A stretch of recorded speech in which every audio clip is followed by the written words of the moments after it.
अहो, पश्चिम बंगालच्या निवडणुका झाल्या. भाजपला तिथे भरभरून प्रतिसाद मिळाला, चांगल्या जागा निवडून आल्या आणि ममता बॅनर्जींचं सरकार गेलं.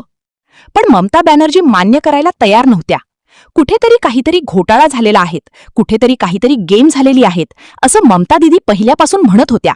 आणि आत्ताच सुप्रीम कोर्टाचा सर्वात मोठा आणि महत्त्वाचा निर्णय आला, ज्यामुळे अख्ख्या भारताला मोठा धक्का बसणार. होय, या क्षणाची संपूर्ण भारताला धक्का देणारी सर्वात मोठी आणि महत्त्वाची बातमी येत आहे. अखेर ममता बॅनर्जींचा मोठा विजय झालाच. ज्याप्रमाणे ममता बॅनर्जींनी निवडणूक आयोगावर आरोप केले होते, सरकारवर आरोप केलेले होते, ममता बॅनर्जींना पश्चिम बंगालची निवडणूक मान्य नव्हती आणि त्यामुळे ममता बॅनर्जी मुख्यमंत्री पदाचा राजीनामा द्यायला तयार नव्हते. मी राजीनामा देणारच नाही आणि त्यामुळे मोठा घटनात्मक पेच तयार निर्माण झालेला होता. आणि अखेर ममता दिदींनी सुप्रीम कोर्टामध्ये जाण्याचा निर्णय घेतला आणि आत्ताच एक मोठा निर्णय आला, ज्यानुसार सर्व गेम फिरली आणि मोठ्या पक्षाला रडायची वेळ आली. नेमकं न्यायालयाचा काय निर्णय आला? पश्चिम बंगालमध्ये परत पुन्हा आता निवडणुका होणार का? परत पुन्हा फेर तपासणी होणार का? या संदर्भाची आत्ताच आपल्याला गुप्त माहिती जाती लागली आहेत. ती सगळी तुम्हाला आपण या व्हिडिओमध्ये पुढे डायरेक्ट दाखवणार. फक्त हा व्हिडिओ पूर्ण शेवटपर्यंत बघत चला आणि या मोठ्या आणि महत्त्वाच्या बातमीसाठी आत्ताच व्हिडिओला एक लाईक करा. लगेच एक लाईक झालाच पाहिजे. नुकताच पश्चिम बंगालच्या विधानसभेच्या निवडणुका पार पाडल्या, ज्यामध्ये भाजपला चांगल्या जागा भेटल्या आणि तिथं ममता बॅनर्जींच्या पक्षाला कमी जागा मिळाली.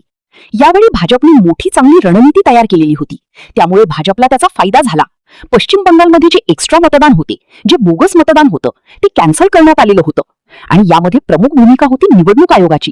त्यामुळे पहिल्यापासून निवडणूक आयोगावर ममताताईंनी वेगवेगळे आरोप केलेले होते. ही निवडणूक मला मान्य नाही, परत पुन्हा सगळी फेर तपासणी करा, परत पुन्हा सगळे मतदान तपासणी झालीच पाहिजे, अशी ममताताईंची पहिल्यापासून मागणी होती. त्यामुळे ममताताई राजीनामा द्यायला तयार नव्हत्या. परंतु आत्ताच अखेर कोर्टाचा महत्त्वाचा निर्णय आला, ज्यामुळे ममताताईंचा पक्षामध्ये मोठा आनंद दिसतोय. कोर्टाच्या निर्णयानुसार नेमकं काय होणार आहेत? परत पुन्हा निवडणुका होणार का? नेमका कोणाला मोठा धक्का बसला? कोणाचं सर्वात मोठं नुकसान झालं? ते सर्व आपण आता तुम्हाला लगेच दाखवतो. तुम्ही हे डायरेक्ट बघितल्यानंतर तुम्ही म्हणणार आहे, ही काय झालं? भारतीय जनता पार्टीला यापूर्वी असा कधीही धक्का बसलेला नव्हता, परंतु आता जो धक्का बसणार आहे तो बघितल्यानंतर तुम्हाला सुद्धा मोठा आश्चर्याचा धक्का बसेल आणि संपूर्ण महाराष्ट्रातली जनता म्हणणार आहे, अरे देवा, ही काय झालं? ते सगळं आपण आता तुम्हाला याच व्हिडिओमध्ये पुढे सगळं दाखवणार. फक्त या व्हिडिओला पूर्ण शेवटपर्यंत बघत चला. ममताताईंनी संपूर्ण मतदान प्रक्रियेवर, संपूर्ण निवडणुकीवर प्रश्न उपस्थित केलेला होता. या निवडणुकीमध्ये बरीच मते रद्द करण्यात आली, त्यामुळे ममताताईंनी संपूर्ण मतदान प्रक्रियेवर, संपूर्ण निवडणुकीवर प्रश्न उपस्थित केलेला होता.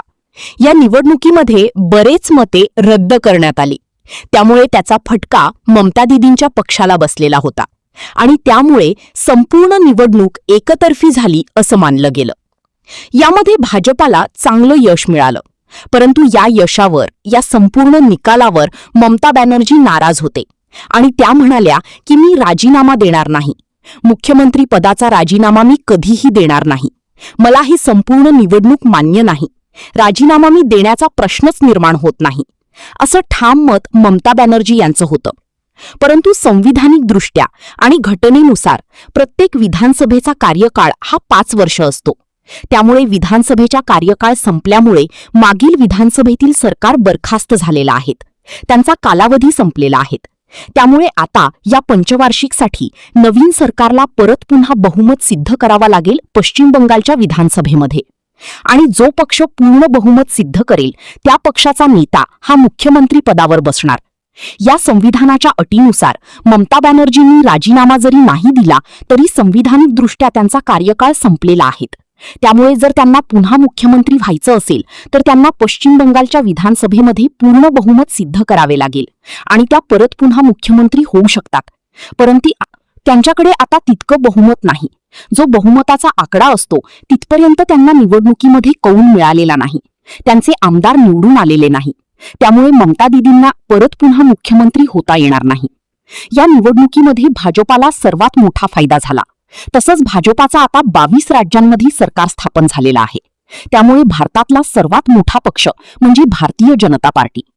त्यामुळे ममता दिदींना आता एकच पर्याय म्हणजे उच्च न्यायालय, सुप्रीम कोर्ट. कारण की न्यायालयासमोर सर्व समान असतं. न्यायालयासमोर सगळं काही पारदर्शकपणे चौकशी केली जाते. त्यानुसार आता न्यायालयाचा मोठा निर्णय आलेला आहे आणि निवडणुकीमध्ये आता मोठी बदल होणार. त्यानुसार आता पश्चिम बंगालमध्ये काय होणार आहेत? खरंच ममता बॅनर्जींना आपल्या पदावरून जावं लागेल का? यामध्ये भाजपाला परत पुन्हा मोठा धक्का बसणार का? या सगळ्याची माहिती आपण तुम्हाला याच व्हिडिओत पुढे डायरेक्ट दाखवणार. नुसतीच माहिती नाही तर तुम्ही आता ते सगळं बघा जी ममता दीदींनी केलेलं होतं. फक्त हा व्हिडिओ पूर्ण शेवटच्या मिनिटापर्यंत बघत चला, तरच तुम्हाला सगळी माहिती समजणार. त्यामुळे तुम्हाला हा व्हिडिओ पूर्ण शेवटपर्यंत बघावाच लागेल. बातमी आहे पश्चिम बंगालमधली. कारण निवडणुकीमध्ये झालेला पराभव ममता दीदींच्या चांगलाच जिव्हारी लागला आणि अशातच आता ममता दीदींनी मुख्यमंत्री पदाचा राजीनामा देणार नाही अशी भूमिका दिली आहे. त्यामुळे आता ममता दीदींनी राजीनामा दिला नाही तर पुढे पश्चिम बंगालमध्ये काय होऊ शकतं, काय होणार आहे, पहा या रिपोर्टमध्ये. ममता दीदींकडून केंद्र सरकारची कोंडी.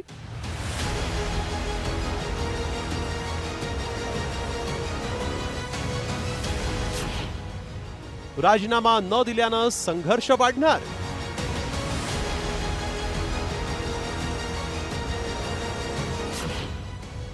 पश्चिम बंगालमध्ये दोन दोन मुख्यमंत्री. কেন কিসের জন্য? আমরা তো হারিয়ে নিয়ে যাব। হারলে আমি যদি শপথ নিতে যেতাম তাহলে আমি রেজিগনেশনটা করতাম। এখন তো কোশ্চেন ডাজন্ট अराइज. पश्चिम बंगालमध्ये दारुण पराभव झाल्यानंतर ममता बॅनर्जींनी घेतलेल्या या भूमिकेनं खरी लढाई आत्ता सुरू झाली असंच म्हणावं लागेल. भाजपनं थेट 207 जागा जिंकून सत्ता मिळवली, पण ममता बॅनर्जींनी मात्र सत्ता सोडायला नकार देत मीच मुख्यमंत्री, मला निवडणूक आयोगानं हरवलं असं म्हणत या निवडणूक प्रक्रियेवरच सवाल उपस्थित करत निवडणूक आयोगाच्या कार्यपद्धतीवर संशय घेऊन आम्हाला धोका दिल्याचा गंभीर आरोप केला. परंतु ममता बॅनर्जींनी राजीनामा दिला नाही तर काय होऊ शकतं?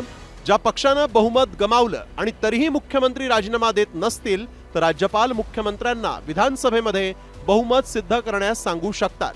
बहुमत नसल्याचं स्पष्ट झाल्यास राज्यपाल आपला विशेष अधिकार वापरून मंत्रिमंडळ बरखास्त करून मुख्यमंत्र्यांना पदावरून हटवू शकतात. त्यासाठी राष्ट्रपती राजवट लावण्याची गरज नाही.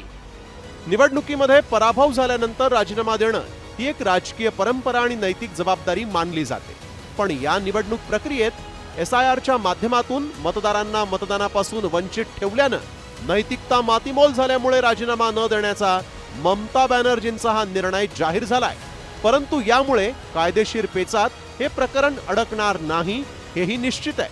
चीफ इलेक्शन कमिशनर कोणाला कसं नेमायचं तर पंतप्रधान, विरोधी पक्षनेता आणि चीफ जस्टिस ऑफ इंडिया. मोदींनी काय केलं, पंतप्रधान त्यांचाच मंत्री आणि ऑपोजिशन म्हणजे बहुमत त्यांच्या बाजूनी गेलं आणि त्यामुळे त्यांना पाहिजे त्या माणसाला नेमता येतं.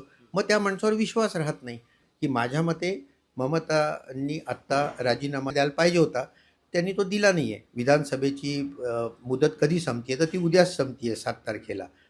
राज्यघटनेत असं दिलेलं आहे की ज्या दिवशी मुदत संपते त्या दिवशी ती ऑटोमॅटिक डिझॉल्व्ह होते. सलग 15 वर्ष मुख्यमंत्री आणि 25 वर्ष खासदार राहिलेल्या ममता बॅनर्जी यांना कायद्याची जाण आहेच. हे पद आपल्याला सोडावं लागणार हे त्यांनाही निश्चितच माहिती आहे. परंतु निवडणूक आयोगाच्या कार्यपद्धती विरोधात त्यांनी या माध्यमातून प्रतिकात्मक आंदोलन निर्माण करण्याचा हा प्रयत्न केलाय. तसंच याआधीही केंद्र सरकार, ईडी आणि निवडणूक आयोगाच्या कार्यपद्धतीवर आक्षेप घेत अनेकांनी अगदी अटक झाल्यानंतरही, ज्यामध्ये केजरीवाल आणि नवाब मलिक यासारख्या नेत्यांनी आपल्या पदाचा राजीनामा न देता यंत्रणेवर दबाव आणण्याचा प्रयत्न केला होता. त्यामुळे आता ममतांनी हातात काहीही उरलेलं नसताना राजीनामा न देण्याची भूमिका घेऊन खरी लढाई आत्ताच सुरू केली आहे. ब्युरो रिपोर्ट, साम टीव्ही मराठी.